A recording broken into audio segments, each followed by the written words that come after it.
community. Now, we're talking about love, right? But it seems like in modern day times, love is suffering. The accessibility of love, it's waning. It's not cool to love. You know, it used to be cool to tell a sister, "I love you. Let's build a family." Now that's not cool. So black love, especially when you look at the media, if it's skewed. You know, it's either let's put brothers down, or let's have brothers and sisters fighting each other. So that concept of love, I'm of the opinion that we need better love mentors. You know, to kind of guide us, kind of teach us, because love is what sustains us. But love is in jeopardy right now. You know, it's about this money. You're absolutely right. See, there's more money in lust than there is in love. And for black people who've been taught to hate ourselves, that love is always a liberating and emancipating force that constitute a threat to the powers that be. 81 years ago,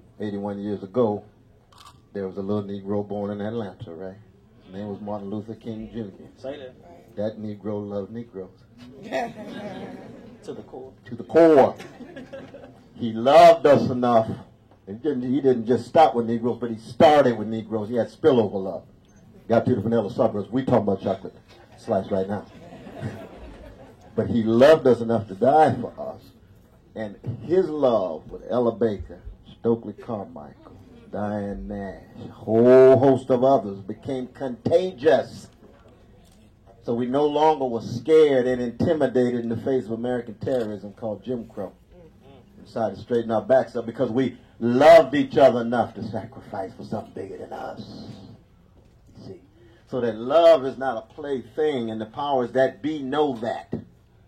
So as long as lust is ubiquitous, especially in the black community, then there's no basis for trust, there's no ground for bonds, and you can't have a movement without trust and bonds.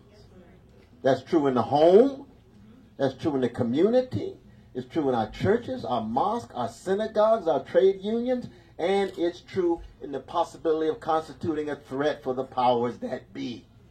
And the powers that be are serious because they tell us what? If you love people, you better get ready to die. And if you love black people, you're not going to live too long. That's the message of Malcolm and Martin and others. And so the younger generation come along and say, well, you know, I do love, but Lord have mercy. I ain't got that kind of love. Yeah, I'm not sure I got that kind of love. So then you ask the younger generation, well, who loves you enough to die for you? Tupac didn't know he got shot. He didn't die for you. Tupac got shot. He didn't die for you now.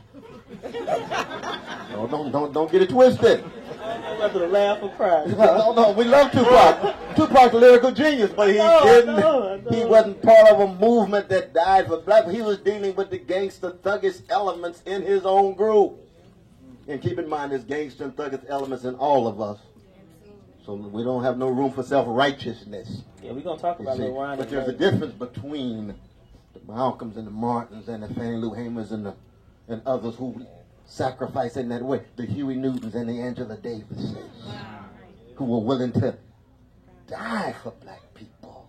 You see, that's a serious issue. Very serious issue. You ask most young folk these days who will die for you, who do they say? Their mamas. And a lot of them won't say their daddies. That's a whole different issue in terms of too many brothers drifting. A lot of us brothers trying to do the right thing, but too many brothers drifting. You ask the young folk who really died for you, Mama will. Well, who will you die for? Mama. What about your partner? Well, up to last Wednesday I would, but found out they backstabbing and player hating. No, man.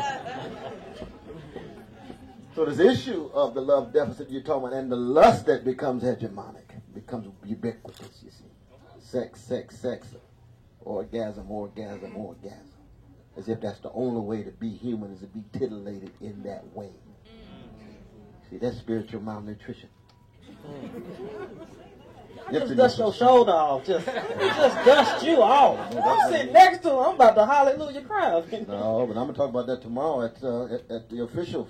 Yeah. There's a connection between spiritual malnutrition and moral constipation. Then you got folk who are morally constipated. They know what's right, they just can't get it out. Just need a little ethical diarrhea, get things flowing. That's what love will do. Get some ethical diarrhea, let it flow. You know what's good, get it out, do it. That greed stuck, that envy stuck, that jealousy stuck. Yes, yes. But you know what's right, you just won't do it. You don't have the backbone to do it. You don't have the courage to do it. You're a coward because you locked in the insecurity and the hatred of yourself and others who look like you. And black folk has always been challenged by spiritual malnutrition and moral constipation. But here come Louis Armstrong. Yes, sir. Here come Mahalia Jackson. Here come Ella. Here comes Sarah. Here come Ray Charles. Here come and these are just not names in a pantheon. They free us up to get outside of the stationary circumstances so we can keep on pushing the way Curtis talked about it. You got to stay in movement. Because when you're constipated, what happens? You don't have movement. I don't want to get too funky up in here, but say that. It's too late. As we say, get there. Get there. Your BM gets stuck.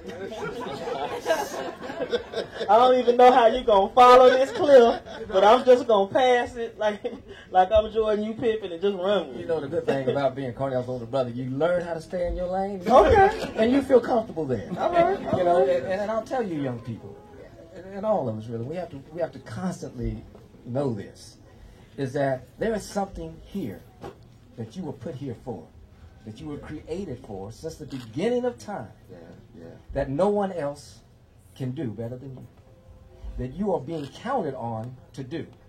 And no one will do better than you ever, even after you go. So you have to not only be in your lane, you've got to step up to your lane, not be intimidated, know what it is that you have to do, and be committed to that. Because life ain't about what you think you deserve. It's about what you call to do. At the end of the day.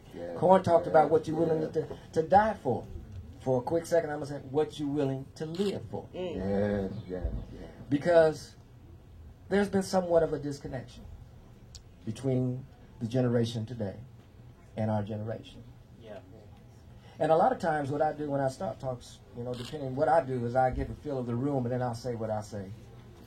And a lot of times I start off with a brief apology in a sense from my generation and from me. Because life is a process. It's not like you get it at the point A and you got everything you need to get to point B. No.